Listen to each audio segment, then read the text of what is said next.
আসসালামু আলাইকুম সবাইকে, কেমন আছেন সবাই? আজকে চলে আসলাম আরেকটা নতুন থাইল্যান্ডের নতুন একটা জায়গার নতুন একটা ভিডিও নিয়ে। এই যে এটা হচ্ছে একটা জাপানি রেস্টুরেন্ট, নাম হচ্ছে সুশিরো। তো এই সুশিরো এই ব্র্যান্ডের এই দোকানটা থাইল্যান্ডের অনেক জায়গাতেই আছে, বিভিন্ন শপিং মলের মধ্যে তো অবশ্যই আছে। আবার এখন তো নতুন নতুন তৈরি হয়েছে আরও বিভিন্ন রকম শুধু খাবারেরই দোকান, বিভিন্ন রেস্টুরেন্ট নিয়ে এক একটা মার্কেট, সেগুলোতেও এরকম পরিচিত দোকানগুলো, খাবারের রেস্টুরেন্টগুলো পাওয়া যায়। তো এই সুশিরোর একটাই হচ্ছে এরকম কনভেয়র বেল্টে সব খাবারগুলো চলে আসবে, জাপানি খাবারে যেরকম এই এটাকে কি বলে, টুনা মাছ, তারপরে স্যালমন ফিশের এই বিভিন্ন ছোট ছোট ডিশগুলা এরকম কনভেয়র বেল্টে চলে আসে। পছন্দ অনুযায়ী একটা একটা করে নিতে হয়।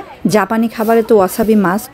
তো দুই ধরনের সস থাকে, একটা হচ্ছে মিষ্টি একটা সস থাকে যেটা দিয়ে অনেকেই খেতে পছন্দ করে, আর একটা হচ্ছে ওয়াসাবি দিয়ে সয়া সস দিয়ে মিলায়ে খেতে হয়, সেটাও অনেক মজা লাগে।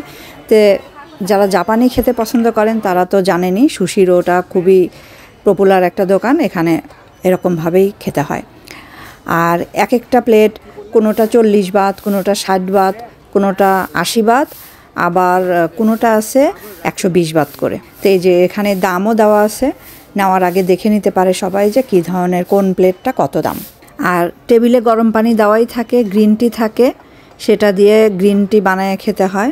আর যদি কেউ মেনু দেখে অর্ডার দেয় তাহলে উপরের বেল দিয়ে আলাদাভাবে চলে আসে, তখন পিপ পিপ শব্দ করে জানান দেয় যে আমি চলে আসছি।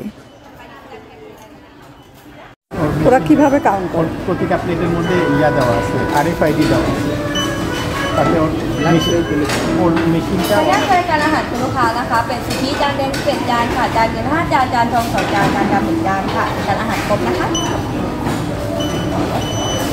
ขออนุญาตแจ้งยอดนะคะของคุณลูกค้า 1,122 บาทนะคะลูกค้ายื่นชำระแคชเชียร์ได้เลยค่ะจะเชื่อว่าขอบคุณค่ะกันนะใช่ไหมคะ127